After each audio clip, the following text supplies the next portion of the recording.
So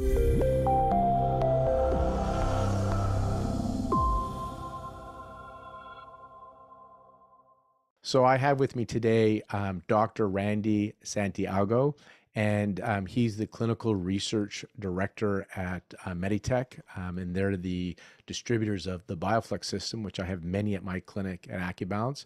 Randy is a trained medical doctor. He's actually an ophthalmologist, and I believe he's not going to really talk about this today, but it was his work with ophthalmology and oncology with respect to the eye that got him into learning about the low-level laser therapy. I invited him on today to talk about the mechanism of low-level laser therapy because we often know something will work before we know why it works. Like we can see results sometimes clinically, but we don't know exactly why. And there's some predominant theories around, and hopefully, Randy, you're going to talk about like the mitochondria, cytochrome C, and give some of that detail.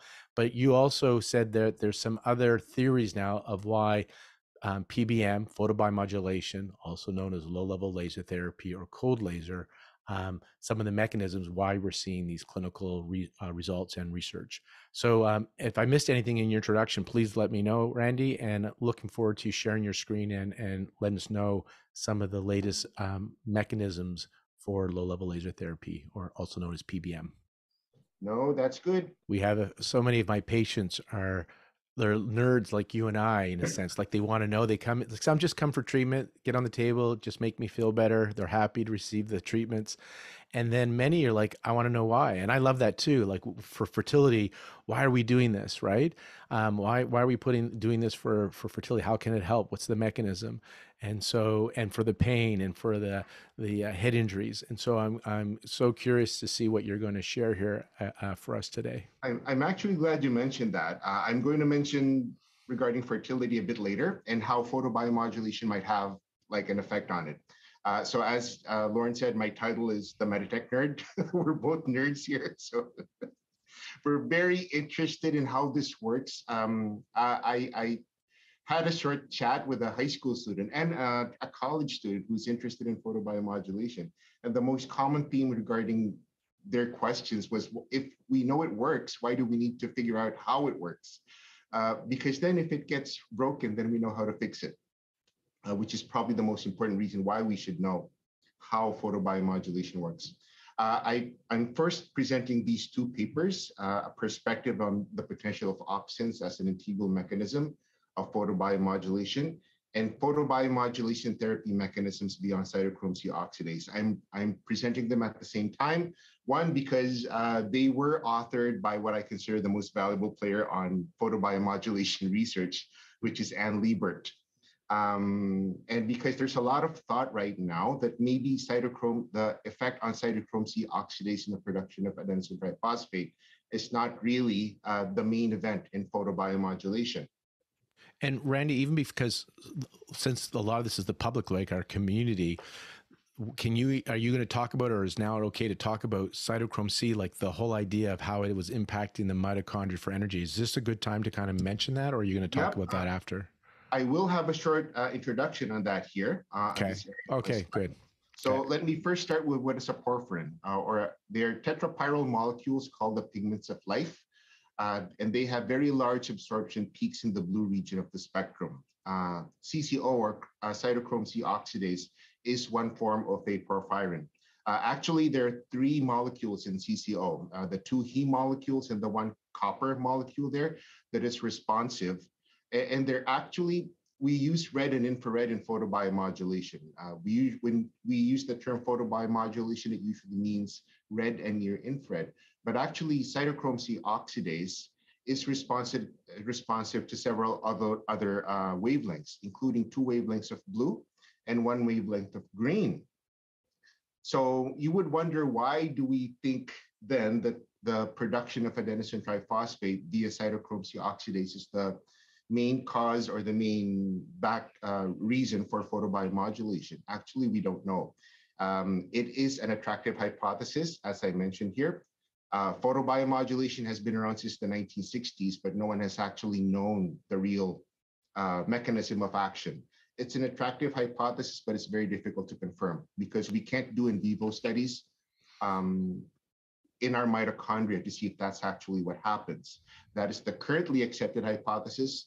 But there are some studies that have shown that photobiomodulation effects have happened in cells with effective cytochrome C oxidase, which sort of questions that hypothesis. If cytochrome C oxidase in the production of adenosine triphosphate is the main event in photobiomodulation, then how does it happen if you have defective cytochrome C oxidase? So I want to share for our listeners, just because the main theory is the cell, the cytochrome C oxidase, the mitochondria receives the light. You talked about these two heme and copper molecules. Yeah. So my understanding is the light causes the nitric oxide to be dislodged from the heme molecule. Yeah. Therefore, you got the vasodilation, good blood flow. But now the ATP, the energy currency of the cell, you start to have more energy. So the mitochondria starts to function better. You have more energy. So the cell has more energy. And that was the idea that's how we have accelerated repair and healing. That's the theory that you're talking about, the main speculative theory on cytochrome C oxidase, CCO here. Okay, I'm with you. I'm caught up. Yeah, there you go. And the other thing is red blood cells do not have mitochondria, but they've detected free mitochondria in your plasma. And yet they still don't have any functional electron transport chain effect. And they were wondering, how could we have these effects even with mitochondria that aren't working? So now a lot of people are thinking maybe the production of adenosine triphosphate is not really the main event.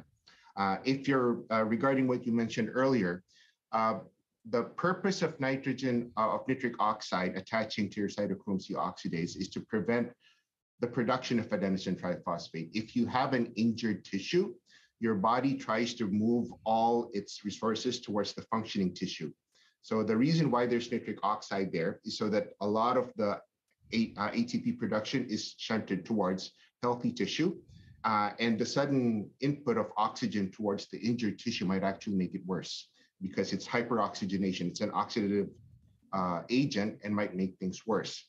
So now they're thinking, or at least a lot of authors are thinking, that maybe the unbinding of nitric oxide is actually the main event, not ATP production. That might be the cause or the answer to why we have all these effects from photobiomodulation. Another thought is it may be because of other opsins.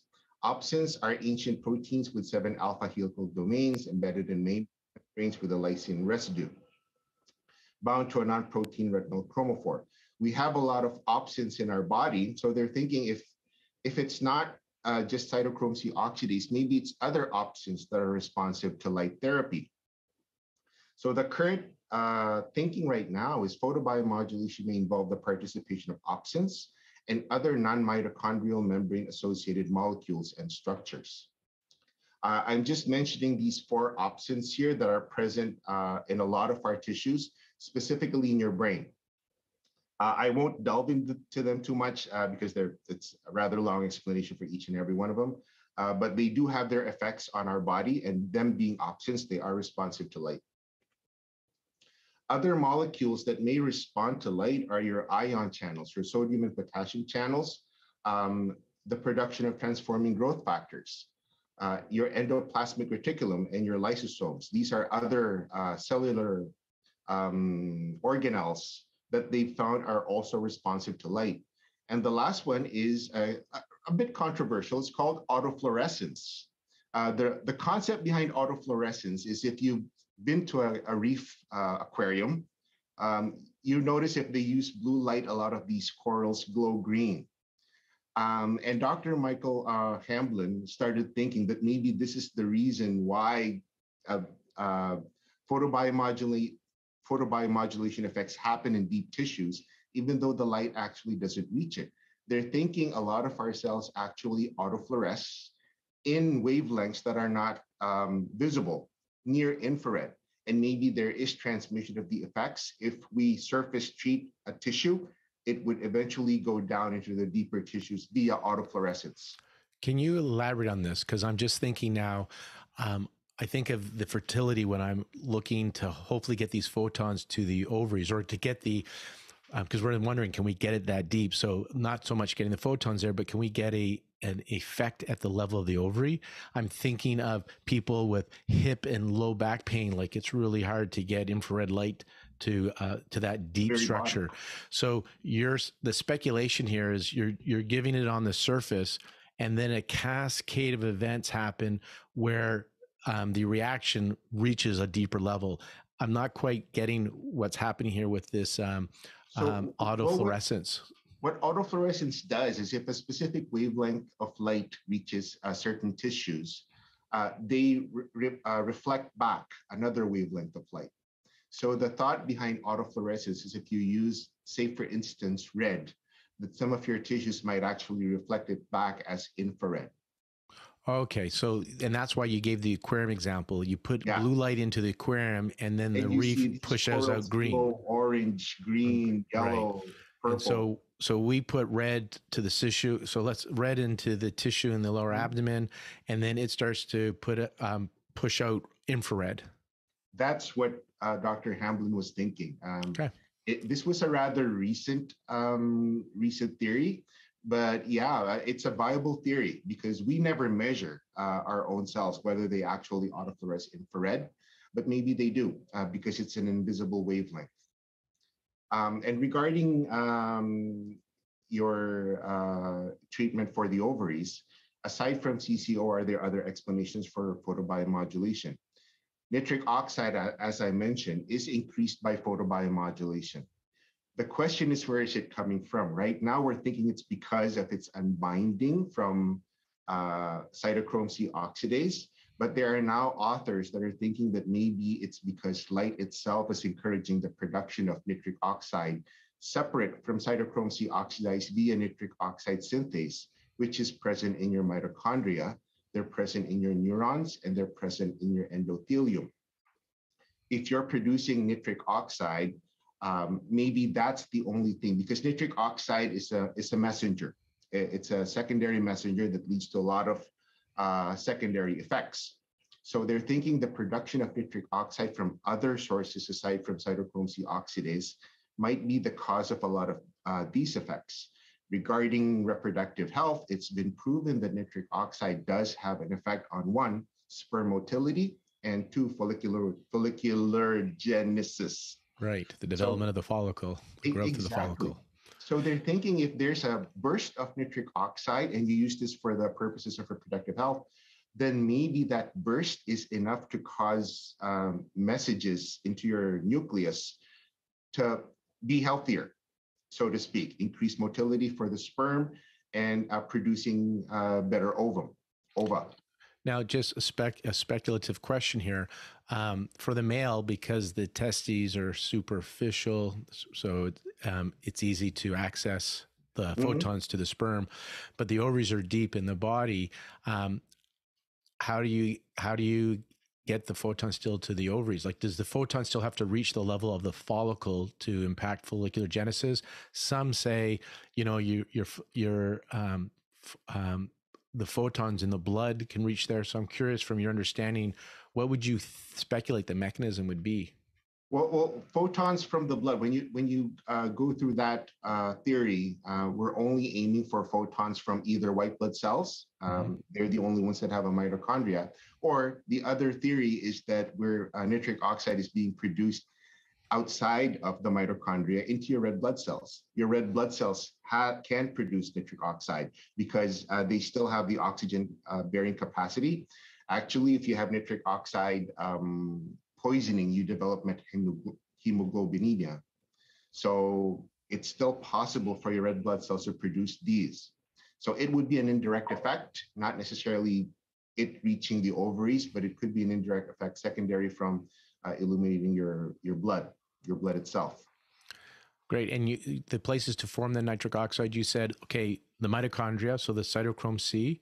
What were the other two areas? Mitochondria. You have endothelial nitric oxide synthase, which is present in your blood vessels. Okay. Your red blood cells, in the process of taking in oxygen, can also take in nitric oxide. And your neurons also has nitric oxide synthase in it. Okay. So there's a lot of tissues that could potentially produce nitric oxide separate from your cytochrome C oxidase.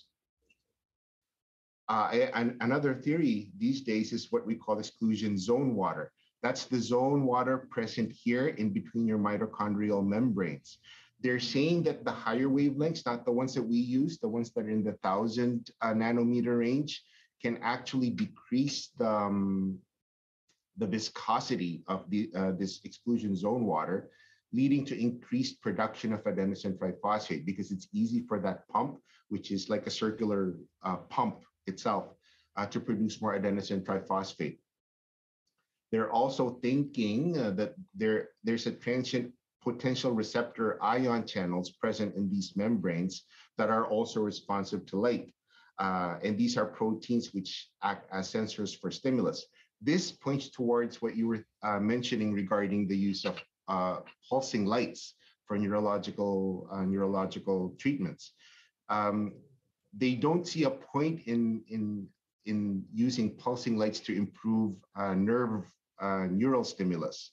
But this could explain that, because if these transient potential receptor ion channels are responsive to light, if we pulse the light, then they're the ones that are responsible for spreading the nerve stimulus. And last thing is reactive oxygen species. Reactive oxygen species are a normal consequence of your electron transport chain here. So when you have a healthy mitochondria and your electron transport chain is running smoothly, you create small amounts of reactive oxygen species. Reactive oxygen species such as hydrogen peroxide or superoxide are oxidative molecules. They can actually damage you if you get too much of it. Case in point, if you have a wound and then you apply hydrogen peroxide in it, it starts to bubble. But in small amounts, they are also worthy signaling molecules, just like nitric oxide. So they're thinking that reactive oxygen species can cleave latency-associated peptides, producing transforming growth factors here. And that by itself could give some explanation towards the other potential effects of photobiomodulation. I have a few questions on the oxidative stress, the the ROS. So I use the term, it's body rust. Like you said, a fact of living metabolism. You get a little bit of, you think of your car, a combustion car, there's a little bit of exhaust, a little bit of oxidative stress. Actually, I got a better metaphor. It's like mowing, when you mow the lawn, it puts out a lot of grass and you still have to clean it up, right? Yeah. And if you have good like eating an antioxidant diet, it's like putting the bag around the mower. So as you mow, it's clean it up so you don't have a mess in the body. The question I have here from a reproductive, and this will tie into that metaphor why I brought that up, is women as they age, there's research showing that the body's oxidative stress increases and there's more damage to the egg cell and the sperm cell just from aging. It loses its ability to do that repair and clean up the free radicals, what you're talking about here.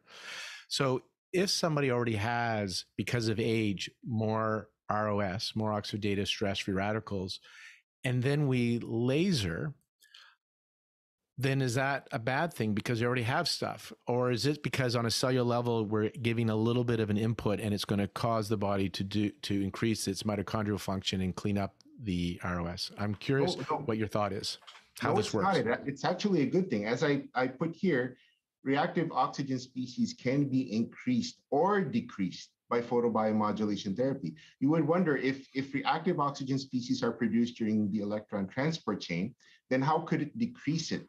So whenever hydrogen peroxide or superoxide is produced either in either one of these complexes, they're again taken into by the mitochondria in order to be used here. See, here's the end product. Oxygen is the final acceptor molecule for your electron transport chain. So if the electron transport chain is functioning properly, which is what photobiomodulation does, then a lot of the reactive oxygen species that are floating around will be eventually taken up by the mitochondria. So we can actually decrease this. The only increase that we're interested in is the slight burst that comes out whenever, say, you accept oxygen or electrons from complex 1 to complex 2. That reactive oxygen immediately gets noticed by your nucleus, and that's the one that comes up with, say, the production of transforming growth factor. It's not a lot of production of reactive oxygen species secondary to the electron transport chain. So it shouldn't be a concern. If ever, it's actually improving the uptake or the use of these reactive oxygen species. Thanks for that, because it was something I was always curious about with the photobiomodulation for fertility. Just we think oxidative stress is so bad, the byproduct of metabolism of this electron transport chain, but you're sharing that it actually makes the body efficient and cleans up that oxidative stress, or what I call body rust. And it's neat that it's also helping that transforming growth factor beta, which also you'll see in the reproductive research is something they like to see. Yep. So I'm showing this diagram because in that article, it shows what are the current thoughts now with regards to photobiomodulation. This is where we were initially, which is just a production of adenosine triphosphate. Now we have all these other potential theories on how photobiomodulation works.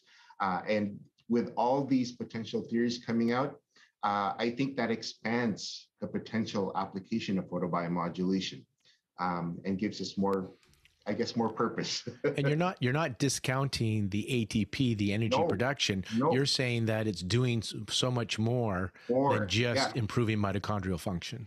I think the best way to approach that is with regards to the law of hormesis is when we use inhibitory doses, we can use that for an analgesic effect. Stimulatory doses are good for building up tissue. So this is still very, very logical for the buildup of tissue. If you have a non-healing wound, if you have an injury, a fracture, we can count on this theory for photobiomodulation. These other theories are for other applications. I think it's more focused on urological applications because of the current interest in using it for, say, Alzheimer's, as you said, or Parkinson's, or traumatic brain injuries. But for other applications, for the traditional applications that we use photobiomodulation for, we're still very dependent on this theory. And this theory, you're pointing at the improved mitochondrial function. Production of adenosine triphosphate. And that's the energy of the cell. Okay. And then what do you think are these other things like the OPNs where you're talking about, I can't remember what they stood for, but these were like other light receptors? These are other light receptors present that are present in your brain. They're present in your liver, and they're also present in reproductive tissues, rapidly reproducing tissues, like your sperm production. So yeah, these can also be alternative theories on how it affects or how it improves, say, spermatic function. Okay, so this is a good thing because the OPN 5, 4, 3, 2, you have it going to photophysical, phototransduction in your diagram. And then you're saying DNA transcription, telomere modification. I know a little bit about telomeres, so that's a good sign. But anything else you want to describe in your diagram, like how where the benefits are? I always think of the big picture of PBM, photobiomodulation, accelerates healing, reduces swelling, regulates inflammation.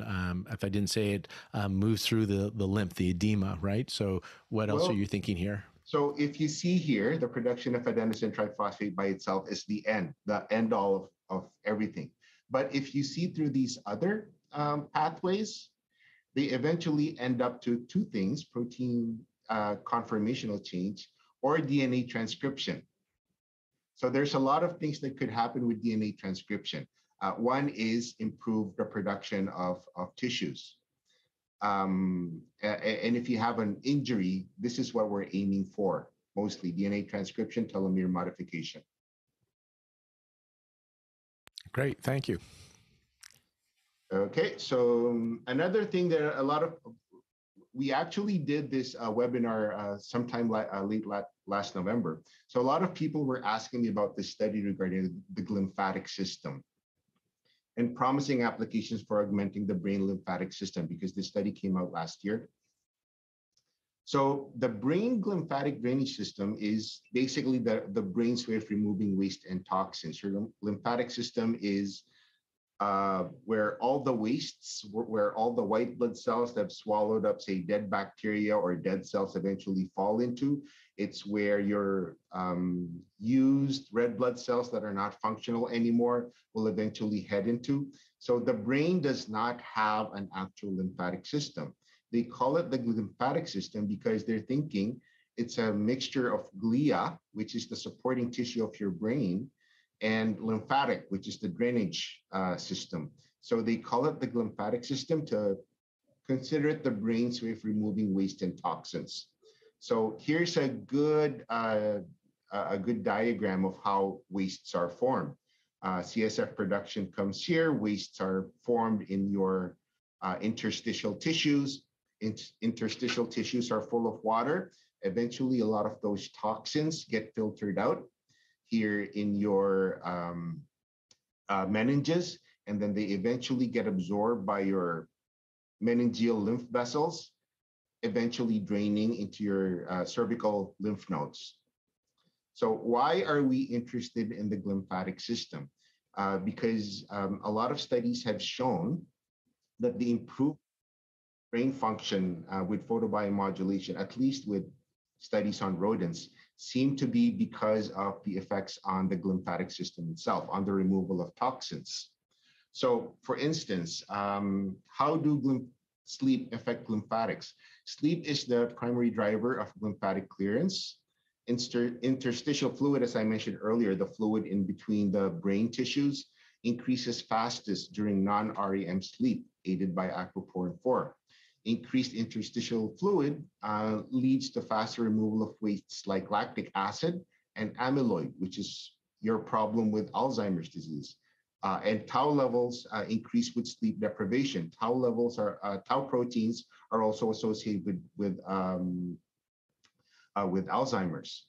Sleep deprivation increases levels of pro-inflammatory mediators, increasing permeability of the blood-brain barrier. So you're wondering, why would we mention sleep here? It's because of the second article that I'm about to mention. The effect on photobiomodulation on lymphatics. They're thinking, how would it affect the lymphatic? One is your standard run-of-the-mill cytochrome C oxidase, as I mentioned earlier. Another, the one that I mentioned, is the modulation of signaling molecules, intracellular calcium, reactive oxygen species, and even nitric oxide itself, causing a change in your intracellular redox potential, intracellular pH, cyclic adenosine monophosphate levels, and the expression of redox-sensitive factors such as nuclear factor kappa B or beta. And then the activation of transcription factors in gene expression.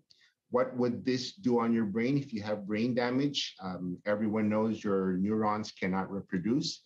It would improve the production of your glial cells, which is your supporting structures for your nerve endings. Photobiomodulation nitric oxide. We discussed this earlier. This increased blood flow arise from increased circulation arise from photobiomodulation mediated production of nitric oxide, because we all know nitric oxide is an endothelial dilator. It improves blood flow by opening up your blood vessels. Or they're thinking maybe it is nitric oxide that is photodissociated from hemoglobin in circulating red blood cells. Or maybe nitric oxide from other labile nitric oxide stores in the blood vessel wall, or is it derived from dissociation from CCO in the mitochondria? We don't know, but these are alternative theories on where the nitric oxide comes from and its function in photobiomodulation, specifically the neurological system. Neuroprotection. You mentioned earlier that you were using it for brain health. That's right. When we were off camera, not in this talk, but I was talking earlier how I regularly put the light on my head, transcranial photobiomodulation, just for brain health. Yeah. So this is their explanation for that. they're thinking photobiomodulation at around 2 joules per square centimeters activates all these. I won't mention what these acronyms are because I myself cannot memorize what they are, which eventually leads to increased nuclear transcription, as I mentioned in the diagram earlier, leading to increased neuron survival. So regarding its use for brain health, yeah, there are certainly theories regarding its use there. Photobiomodulation also increases this other acronym, um, improving hippocampal. The hippocampus is usually the one that gets damaged during Alzheimer's because most of your memories are stored in the hippocampus. So it improves your hippocampal neuron cell viability against amyloid beta. And last, they're saying that higher wavelengths, like 1070 nanometers at 4.5 joules per square centimeters at the scalp surface with 10 hertz, as you mentioned earlier, 10 hertz. Pulsed mode using lasers has also been reported to decrease cerebral amyloid beta levels due to increase in cerebral vessel density. The increase in cerebral vessel density not only improves blood flow, but also improves drainage through your glial lymphatic system. Yeah, you know, personally, I use more often now 40 hertz versus the 10 because I heard it has better inflammatory regulation impact in some other data that I looked at. I think it depends on what you're using it for. It is good for inflammatory, the 40 hertz. Yeah. The use of the 10 hertz is because of, as you probably well know, they're using it to coordinate with the alpha waves in your EEG, which is around 8 to 13 hertz. And then the use of intranasal and systemic photobiomodulation therapies and their effects on the brain drainage system. It is postulated that the systemic effects on hematologic cells in the blood would contribute to the neurotherapeutic benefits reported by intranasal PBM techniques. The reason why we're mentioning this is because we have a lot of devices out there that uses intranasal, either LEDs or lasers, for the purpose of illuminating supposedly your midbrain. But the current thought process is its effect is actually on your blood inside the rich plexus in your nose that is causing the improvement, the neurotherapeutic benefits through the intranasal route. They're also thinking of the possibility that photobiomodulation therapy targeted at a remote tissue, such as your abdominal tissue, might elicit systemic mechanisms that provide neuroprotection of the brain. And I'll elaborate on that further on the next slide. Are you going to talk about Ann Liebert's study as well, where she used the microbiome on the gut to help with Parkinson's? No, it's not for the gut, but it's for the mesenteric lymphatics. Okay. This is a study on mice. They used 1268 nanometer lasers. David was mentioning this high fluence, 32 joules per square centimeters. And the reason why they use really, really high fluences is because at 32 joules, its effect on the cortical, on the brain itself, is only 4. So you need really high levels of fluences for you to reach what we call the therapeutic or the Walt recommended therapeutic doses of 4 joules per square centimeters if you apply to the cranium. And they noted that low PBM fluences, which is 5 to 10 joules per square centimeters, in the brain, in the cranium, actually induce relaxation of the mesenteric lymphatics. Your mesentery is in your abdomen. It's the one where what float keeps your intestines in place. So imagine applying something to the cranium that has an effect on the mesenteric lymphatics. Oh, so I want to understand it. So this one, they were doing it on the brain, cranium, and it was affecting the gut. The mesenteric lymph, which is why there are some people who say, well, then why put it on the cranium? Just put it on the abdomen. Because if it induced relaxation of mesenteric lymphatics and then eventually improving drainage of your overall lymphatic system, then maybe that's really the reason why applying it in the abdomen actually causes effects on your neurological function. So there is a study on that too. So one is Oshiro, when he did his early fertility studies using laser, he did some treatments around the carotid and the vagus nerve. He did stuff around the styloid ganglia. And then he did one where he says halfway between the navel and the xiphoid process. We call it REN12 in acupuncture world.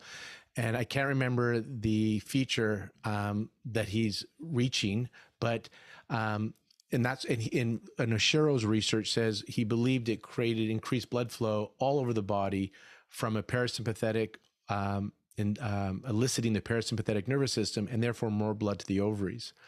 And then, so that was his theory. In another study out of Germany, they put the laser and they pulsed it. So they had what they called it the alpha sweep, whether they did a high frequency, just alpha, or they sweeped it between the 8 and 13 every for 15, 20 minutes. And that showed it turned on a parasympathetic response, just putting it on the abdomen. Exactly. I'm actually going to, again, expand on that on later, some studies that we are involved in, which is very interesting. And I'll add, because I talked about, you mentioned her earlier, Ann Liebert, but she did a research on Parkinson's where they treated the brain, cranium, but they also treated over the abdomen with the mechanism they believed was they were impacting the they studied showing a change in the gut microbiome, which they thought that inflammation that can come from a poor gut microbiome, they reduced that inflammation. Therefore, there was a benefit to the brain. Mm-hmm. And they noticed that higher fluences, 30 to 70 joules, will actually completely block the contractility of the vessels, which points toward the common practice for a lot of people not in the know. A common question I get is, the more frequently if I use this more frequently, would I get better effects? No, this shows that higher fluencies, up to 70 joules per square centimeters would actually block the contractility of these vessels. So question on that, you say more frequently, I think of frequently like how often they come in a week versus how much energy you're putting at that treatment. I'm talking about how much energy, because remember, with photobiomodulation, it's additive. Even if you're using it, you're not using it 3 times a day. If you're using it frequently enough, that dosage will eventually add up. And in the long run, you're still receiving something like 30 or 70 joules per square centimeters. This is where the inhibitory dose of your Arndt-Schultz law comes in. Why, when I talk to patients, sometimes we'll see them 3 times or 4 times in a week for certain conditions. And then they go, can I do 7? And I'm like, no, that wouldn't be better. And they're like, I don't get it. And this is what I was like, 3 is great. Sometimes for some people, 4, 2 is often good enough, or 3, but not every day, not 7 times, not 7 days a week for an ongoing period. I like a little couple days rest for certain conditions for sure. Absolutely. The common theme with photobiomodulation is more is not necessarily better. Right. So it's not like your common theme, more money, better life. No, but like, again, I want to share, because some people, so I shouldn't. Once a week I have found not very beneficial. Twice a week seems great, and sometimes 3 times a week is even better. So there is not enough, and then there is too much, is what you're sharing. I've seen patients ask me, can I use it 3 or 4 times a day, not per week? And that's even worse. Right. So in conclusions, there's emerging evidence that suggests that the meningeal lymphatic vessels play a key role in maintaining brain homeostasis by draining macromolecules via your cerebrospinal fluid and interstitial fluid. Photobiomodulation can stimulate MLVs, which might be one of the mechanisms underlying the possible clinical outcomes with neurodegenerative conditions. Transcranial photobiomodulation can affect the aqueous component of your CSF and your interstitial fluid because of light's effect on the structure of the water molecules, as I mentioned earlier, creating a freer flowing, slippery, less viscous effect. Photobiomodulation-induced production of nitric oxide can increase overall blood perfusion, increasing ISF-CSF diffusion components. But the problem still is delivery of sufficient light dose to deeper structures in the brain is still a challenge in the transcranial TBM field. My understanding of this is why Dr. Hamblin came about with the autofluorescence biophoton theory, is that it's possible that it's autofluorescence that is actually providing light towards the deeper structures in the brain, not necessarily direct photobiomodulation. And Randy, from the research that you've done just on this brain health, I'm just thinking the approach where on the brain, because I love this idea on the gut, because I treat several body parts when I'm treating a person anyhow for that holistic impact or effect. On the brain, are you thinking it's the forehead? Are you thinking the emissary veins? Are you thinking along the cervical spine for the cerebrospinal fluid? Like, have you guys? Because I know you guys are doing research on Yeah. brain injuries. Where do you think the entry point for the photons should be? So with a laser device or LED device? Well, you know me, with the LED device, I'm still an advocate of just the cerebrospinal fluid. With Okay. the laser, though, I do treat the cranium. And the reason why I do that is because of this. They need 32 joules per square centimeters in order for it to reach cortical fluence of 4. So this basically tells me that it's probably the lasers, the ones that can reach 32 joules per square centimeters, that could really have an effect on your cranium, on your cerebral structures. So I'm a supporter of doing the LEDs on the cervical spine or the abdomen, but I certainly use the laser probes on the cranium itself. Lights at night, this photobiomodulation improves sleep. And the reason why is because of the glymphatic system. The glymphatic system is under circadian control.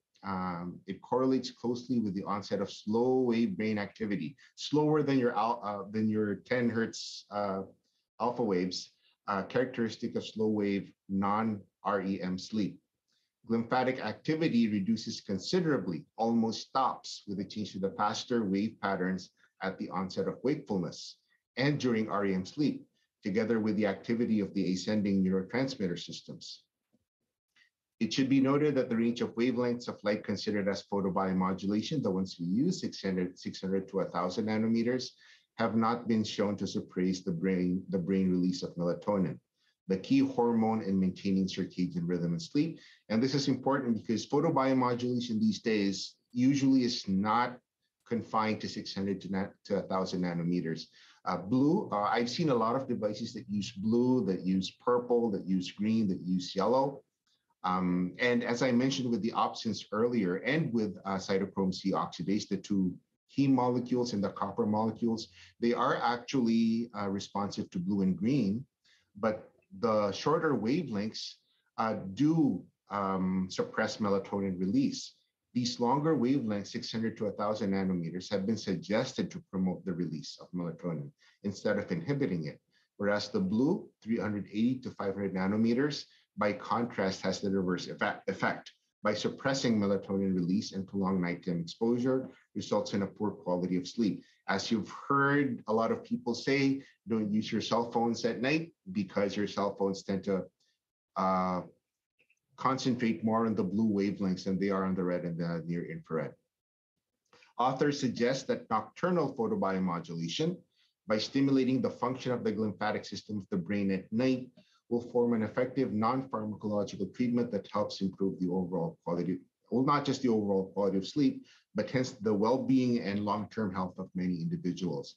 A lot of people ask me, when would be the best time to apply photobiomodulation if you're treating neurological conditions?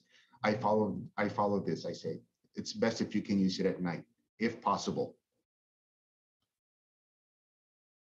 And then let's go through a quick rundown of 3 published articles in 2022 wherein we used BioFlex devices. The first one was actually not in 2022. This is in late 2021. It's a very old study we did regarding the use of IMPACT, which is your computer-based neurocognitive assessment method used by athletes for professional sports for patients who suffered from a concussion. And the points to ponder from this study is IMPACT can be a useful assessment method for post-concussion syndrome recovery. IMPACT is considered a diagnostic aid, not a diagnostic tool, but we can also use it as an assessment method. I know, sir, some sports groups use it for judgment on return to play options for a lot of their athletes. So if we can use it there, I think we can use it as well for post-concussion syndrome recovery. All 35 patients in this study noted improvement in their cognitive functions and symptoms after TBMT. We used variable dosaging. In this study, we used a 4-stage dosing scheme, which is what's present in our personal devices. A lot of studies out there usually just use a single dose, a single static dose. We find that variable dosing, changing the parameters as the patient achieves or reaches a certain plateau level, seems to work better. We used cervical spine treatment here with cranial laser probes, and we noted improvements across all 35 patients in the color match, verbal composite score, visual composite scores, and visual motor speed and reaction time. This is with the impact test. Second study that I was mentioning earlier is the modulation of the autonomic nervous system by one session of spinal low-level laser therapy in patients with chronic colonic motility dysfunction. This study was started by a group from McMaster University before the start of COVID. Unfortunately, COVID came in, so a lot of the results of the studies didn't come through. It was meant to study colonic motility dysfunction or constipation, but there are findings that they got out of the study that are even more interesting. This study evaluates the effect on autonomic function of a single session, just a single session of photobiomodulation in the lumbar and sacral spine, not on the cervical spine, not on the cranium, not on the chest, not on the thoracic spine, but in the lumbar and sacral spine in 41 patients with constipation. They noted that, and they used our device, your PBMT red and infrared for 10 minutes and the laser for 10 minutes as well, infrared laser for 10 minutes. Effects on the autonomic nervous system were assessed by measuring heart rate variability changes. That means, is the heart slowing or is the heart rate increasing whenever you apply photobiomodulation? And this is a double-blinded placebo-controlled study. So they have a group that had actual light and another group that didn't actually have any treatment. And they've noted that the group that were in the sham group did not have any heart rate variability. The ones in the photobiomodulation group did. The results indicate that lumbar and sacral neuromodulation using light arrays reduced, whereas stimulation by the laser probes increased parasympathetic activity. So just to give you a rundown, parasympathetic, parasympathetic nervous system slows down your heart rate. Sympathetic increases your heart rate. So they noted it was just a single session. The heart rate increased by applying the arrays, the LED arrays, and the laser probes decreased the heart rate. This is lumbar spine, not anywhere near the heart. So a single session of PBMT markedly affects autonomic nervous system. The conclusion was activity reflected in changes in heart rate variability, which is only possible by generating activity in the spinal autonomic nerves. As you can see here, they used our traditional placements for lumbar spine treatment. So this is very interesting to me because you mentioned the vagus nerve. We weren't even focusing on the vagus nerves here or the heart itself. We were focusing on improving constipation, and yet they got those findings with a single treatment application of both LEDs and laser probes on your heart rate. So that's very interesting. That points towards the fact that it does have an effect on your autonomic function. And the last one is our most recent published study, photobiomodulation. Actually, go back to that last slide and just a comment. So the photobiomodulation therapy had an impact on your autonomic nervous system. Yeah. And I remember I shared earlier when we were chatting about the study out of Germany. I think it was Kressel, Dr. Kressel, that did this study, where I remember him saying how it impacted the parasympathetic nervous system. And if you're looking to heal, you want to engage that nervous system. Yeah, absolutely. Absolutely. What's interesting about this is where do we apply the treatment if we're aiming for the autonomic nervous system? A lot of people ask me that. Before I would just say apply it on the cervical spine. But here it's the lumbosacral spine. So there must be some effects on the ascending pathways in your spine that eventually affects the autonomic. Actually, absolutely. I know one of my colleagues who does a lot of acupuncture research, cadaver work, peripheral nervous system, and he says if you're looking to bring blood flow to the reproductive system, there's a point called spleen 6, so just above the medial ankle. There, and just kidney 3 around the medial malleolus, the ankle by the Achilles. And then he also talked about the sacrum. And if you start to go up, you'll get more of a sympathetic. But if you're in the S1, S2, the sacrum, you'll get a parasympathetic response. There you go. So yeah, there you go. So it makes sense. Yeah. So our last is a case report that was published late last year. This is using photobiomodulation for the modulation of neuropathic pain and improvement of scar tissue. This is a case report of a 32-year-old patient of ours here who had an open cholecystectomy 2 years before she came in. Actually, it was in 2011. She first came in here 2013 or 2014. At her presentation, the cholecystectomy incision was already fully healed, but she was suffering from extreme pain when bending forward or backward together with intermittent hyperemia of the wound itself, of the scar, the healed wound itself. It was so bad that she was staying at her home. She wasn't working. She was dependent on her parents for everything. Her life was basically at a standstill because she couldn't work.